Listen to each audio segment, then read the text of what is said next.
Donc le ministère n'est pas quelque chose qu'un homme s'attribue lui-même.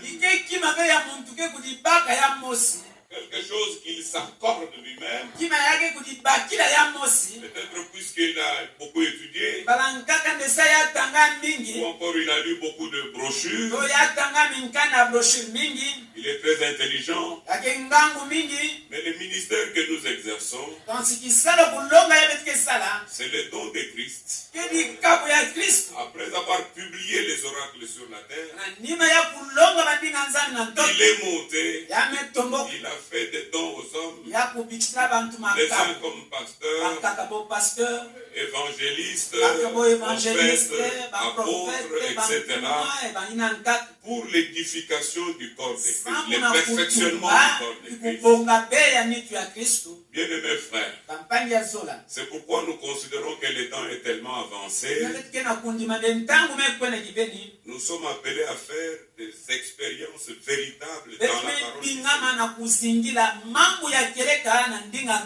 Notre frère Jean nous a lu ici. C'était dans la deuxième épître de Pierre. Le verset 1er. Simon Pierre, serviteur et apôtre de Jésus-Christ, à ceux qui ont reçu en partage une foi du même prix que la nôtre. Par la justice et du Seigneur Jésus-Christ, que la grâce et la paix soient multipliées par la connaissance de Dieu et de Jésus-Christ notre Seigneur. La foi du même prix. La même foi. Pour que cette foi nous soit transmise, le Seigneur a payé le prix. Il a racheté son église. Il a établi des hommes pour qu'ils continuent à propager cette foi. Cette même foi.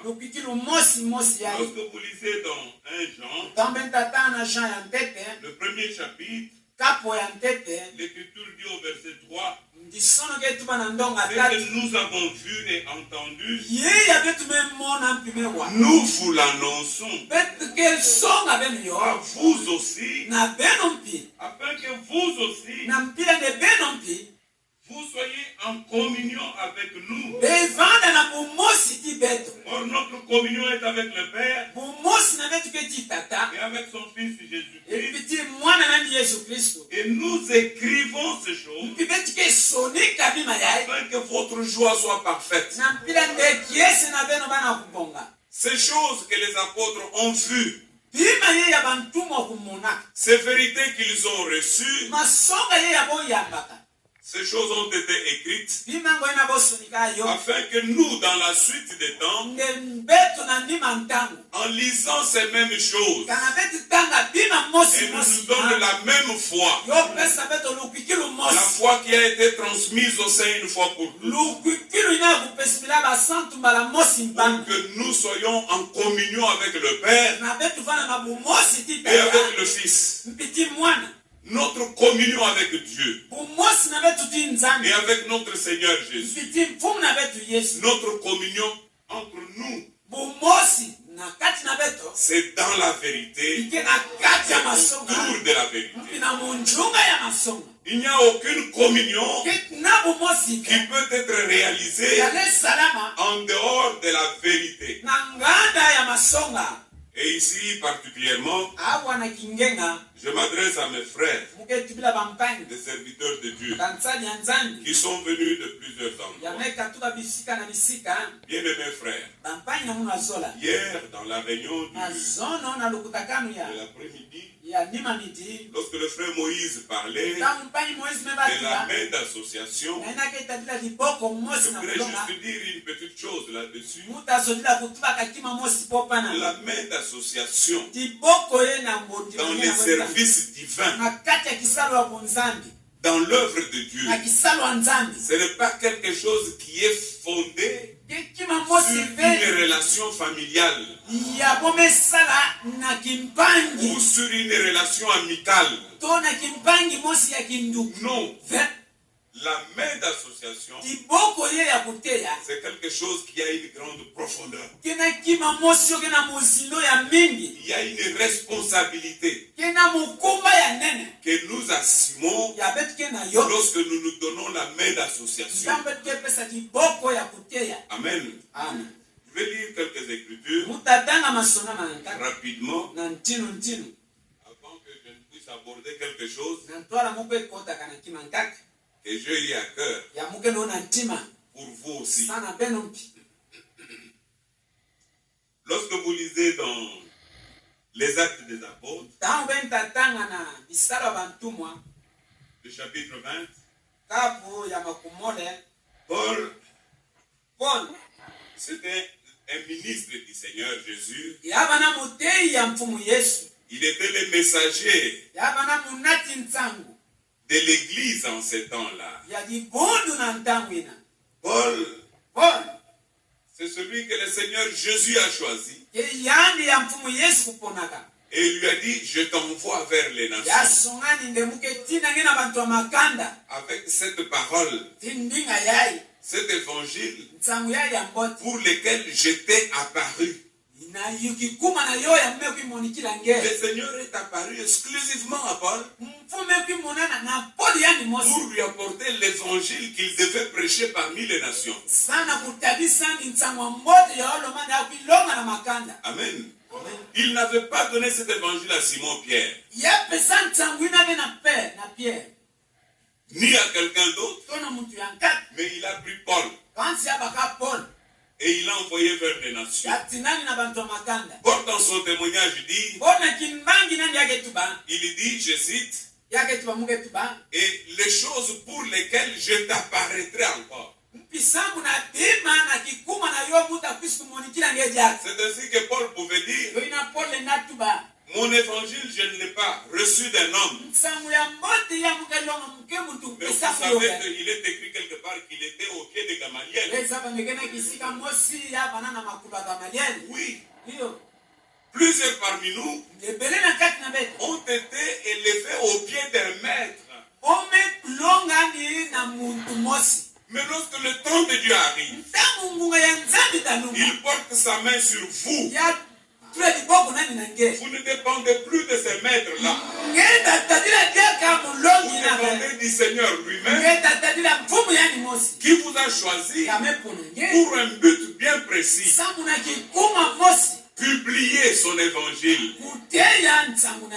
À ce moment-là, tout ce que nous avons appris des différents maîtres, nous les mettons de côté. Nous nous attachons à l'évangile. Alors Paul, dans ce voyage missionnaire, nous lisons directement à partir du premier verset. Lorsque les tumultes y passaient, Paul réunit les disciples et après les avoir exhortés, il prit congé d'eux et partit pour aller en Macédoine. Il parcourut cette contrée en adressant aux disciples de nombreuses exhortations. Puis il se rendit en Grèce, où il séjourna 3 mois. Il était sur le point de s'embarquer pour la Syrie, quand le juif lui dressèrent des embûches. Il y a toujours des juifs, même aujourd'hui, qui dressent toujours les embûches. Ils mettent les obstacles devant le peuple de Dieu. Ils les mettent devant les serviteurs qui prêchent. Ils les mettent aussi devant le peuple. Cherchant toujours à nous piéger. Et ça, c'est le travail de l'ennemi. Beaucoup de gens se laissent prendre à ces jeux-là. Mais ils ne comprennent pas qu'ils jouent les jeux de l'ennemi. Alors il se décida à reprendre la route de la Macédoine.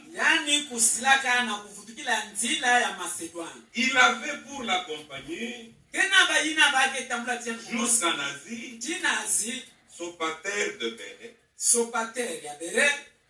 fils de Pyrrhus, Aristarque de Thessalonique, Gaius de Derbe, Timothée, ainsi que Tychique et Trophine, originaires d'Asie. Ceux-ci prirent le devant et nous attendirent à Troie. Bien-aimés frères, j'ai lu expressement cette écriture. Puisque je vous ai dit tout à l'heure, la main d'association ne se fait pas sur base des relations de famille, relations amicales. Nous, anciens de ceci, c'est ça se fait autour de la parole de vérité. Et lorsque nous sommes là-dedans, les tribus et toutes ces choses-là ne tiennent pas. La seule chose qui nous unit ensemble, c'est la parole de vérité. Amen. Aujourd'hui, nous sommes là avec une fingue de Matadi. Avec il y a le frère de Chikapa là. Est-ce que tu es là, frère? Le père. Voilà, il est là. Il vient de Chikapa pour la même vérité. Il y a des frères venus de plusieurs endroits pour accompagner Paul. Est-ce qu'ils étaient amis de Paul? Non. Ils ont aimé Paul dans la vérité. Ils se sont donné la main pour soutenir la vérité.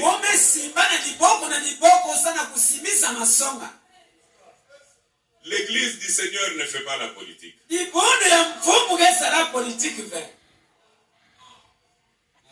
Ah, puisque vous nous soutenez, vous êtes avec nous.